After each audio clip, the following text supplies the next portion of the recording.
see a reduction in their insurance rate because of the new rating that Mobile has. We've gone from a ISO rating from 4 to 3. I understand from the chief and headed toward 2. We have put on 45 new firefighters and actually opened 2 new stations. There are some other things we have to do to get where we want to go. We really want to go to a 1. That's what we'd like to be. That's going to require us to build some more stations as well as some new equipment. So that's our goal. But right now, we think it's really a real benefit to citizens for us to go from a 4 to a 3.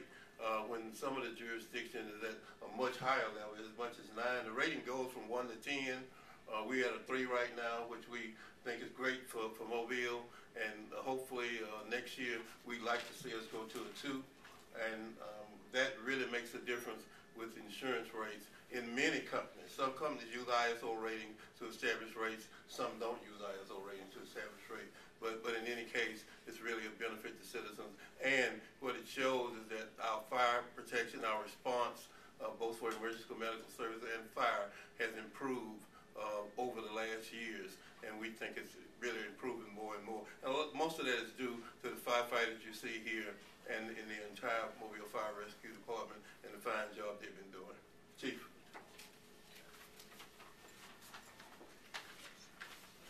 Thank you, Mayor. Well, it's like the Mayor said, this isn't one person, and certainly not me. It's a team effort.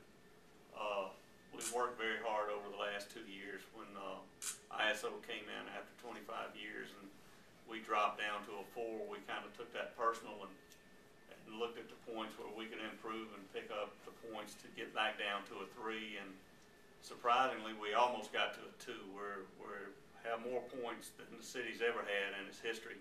We're about 2.5 points to making a 2, so we really feel like we were within striking distance of that. And that's due to the hard work of all the people within the department, and we really do appreciate it. The citizens should benefit from that, and as the Mayor said, our goal is to get to a 1, but we truly feel like with some technology changes and a little tweaking here and there and better reporting system, we'll be able to get to a 2 in the near future. And then it's going to be up to the powers to be to find us the revenue and the land and places to build fire stations. And if we can do that and add the companies and the manpower, we can get to a 1. We really have a chance to do that. So, but we appreciate all of the hard work of all the people in the department, and excited for the citizens because they're the ones that's going to benefit from it.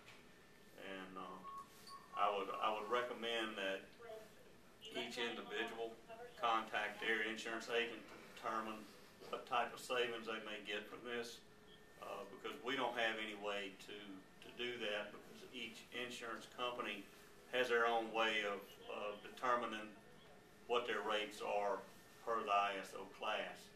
So we don't have any way to determine that in-house for the citizens. So I would just recommend that you contact your insurance agent. At this time, we'll be glad to take any questions that anybody might have. So basically, the homeowners, basically you guys are saying that the homeowners can now contact the insurance agent to see whether or not they qualify for a reduction in their insurance? That's correct. And usually the way I understand it, the way it works is when every year your insurance comes up for renewal, and that's when the reduction actually hits your policy. Some people renew in March, some renew in November or December, but that's at the time that the companies actually see the reduction or increase depending on which way the ISO rating went at that time. When did you find out about the ISO rating? About 2-3 weeks ago was when we got the final report back, and we were notified that the rates would be going into effect. Is that an annual? Do they annually send out? No, it had been 25 years up until when they came in the last time, which was about 3 years ago. And then, but their goal now, they've set a standard that they want to review each community in the country at least every 5 years. So they're going to come whether they're asked or not every 5 years. The department or the entity can ask for them to come back, but they're not gonna come back within 12 months of when they issue a rating. So, I mean, you know, you have some goals that you can work toward, and if you get there, the biggest key is to have an impact on ISO. You have to have 12 months worth of data that you can substantiate what you're doing. And so they want you at least 12 months out from the last rating before they'll even consider coming in to see what improvements or what movement you've made toward your goals. What really got it? I mean, was it increased service area, you think, or the additional firefighters? What do you think really made the difference there?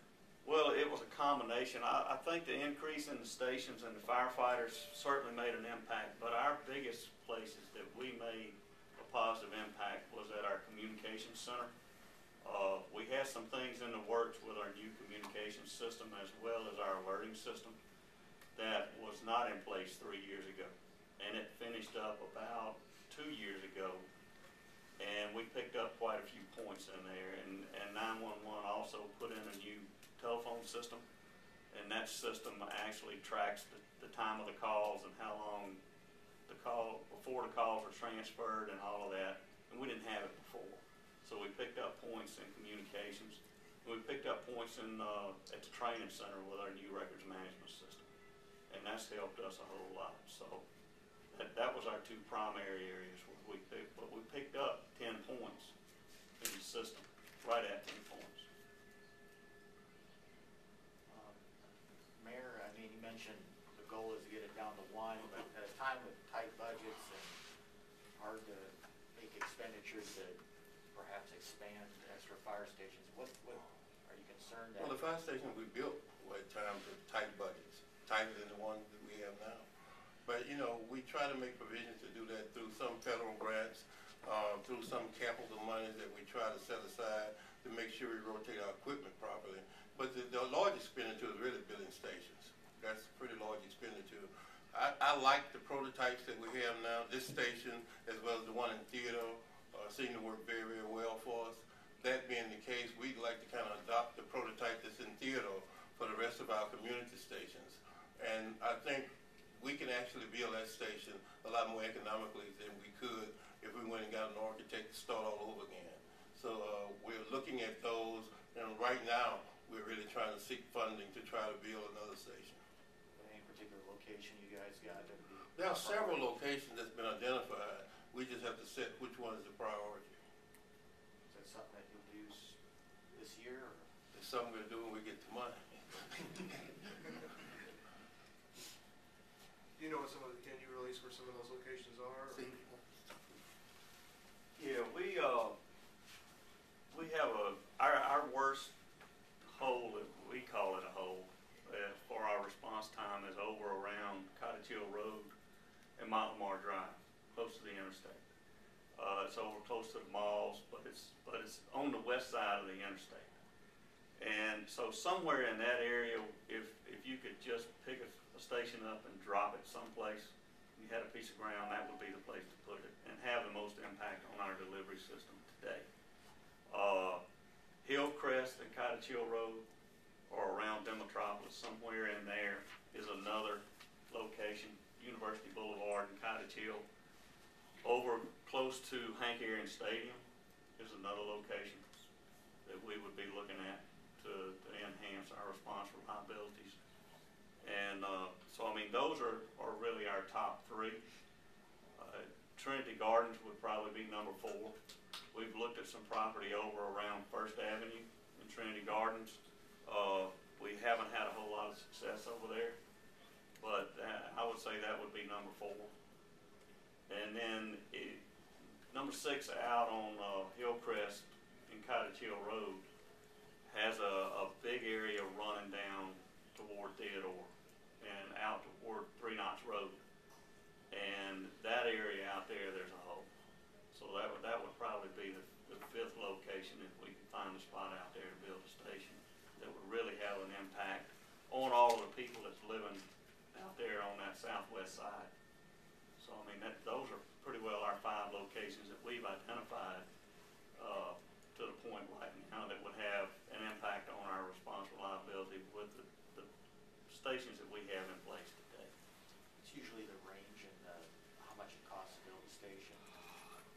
new station's gonna, right now, the one in Theodore was a little over, about $2.4 million was the price tag when we finished that station.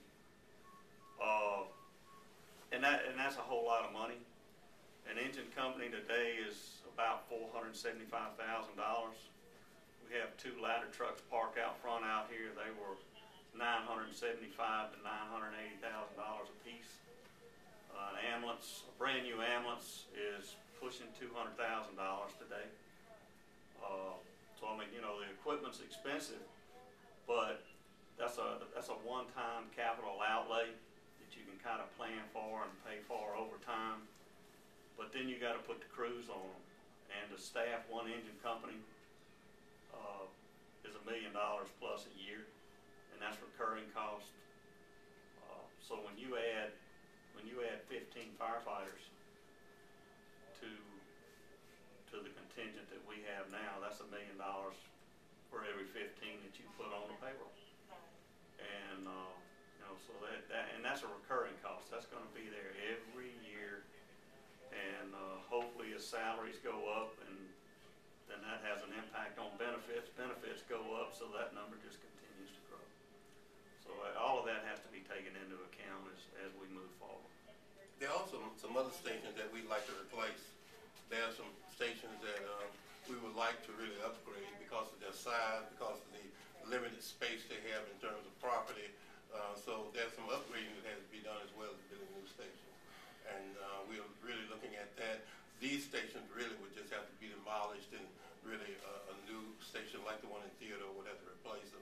A lot of them don't even have the land for that, so we have to look for some locations right in where they are, just a larger piece of land for it. Because of the kind of equipment we use now, the number of people we have now compared to what it was 40 years ago when some of those stations were built. Will there be any room in the upcoming budget for any of this? We really plan to look in the upcoming budget as it relates to equipment. We are still looking for grants. The station in Theodore was built by a federal grant. This station was not, but the one in Theodore was built by a federal grant that really worked out real well for us.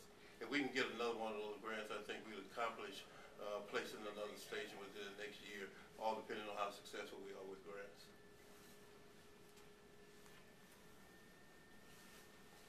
All right, thank you.